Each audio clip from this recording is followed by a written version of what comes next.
Okay mga partners, panoorin natin kung ano ang luto ngayon ng ating paboritong magluluto. Okay, parang masarap ito ah. Pero nakakakita na agad ako ng sili naro sa mangkok. Okay. Ay pare magaling Bagyo lang ah. Meron din pala nun dyan. Tapos spring onion. Seryoso ang ating chef, hindi ako sanay pag seryoso talaga. Dapat may thrill. Luto, may thrill dapat.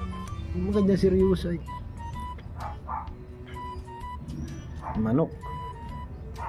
Ay doon timplahan na eh. Oh, dami bitchin. Bitchin talaga yun. May itlog. Yan na, i-blender na. Gagawa ito siguro ng siumay. Ganda palang ganun blender. Ano? Huwag lang ilalagay siguro yung buto ng manok doon na talaga namang sira din yung blade nun.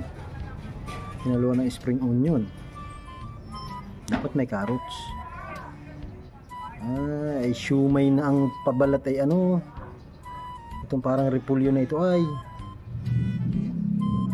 parang kimchi. Di ba ganyan yung kimchi? Seryoso ang ating chef. Nagpakita ng katinuan. Matino siya ngayon. At parang masarap pati ang alutuin. Matikim ako niya at wala masiling inilalagay ay.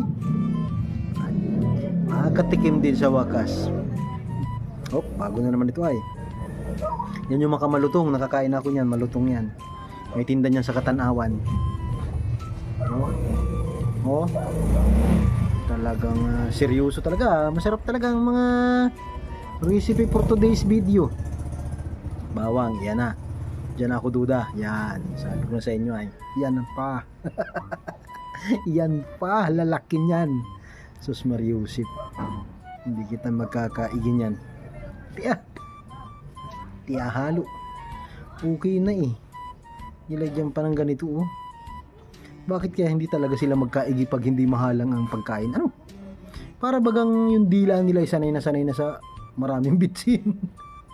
Seryoso. Patawarin ka ng kakulangan pa. Nilagyan pa ng hot sauce.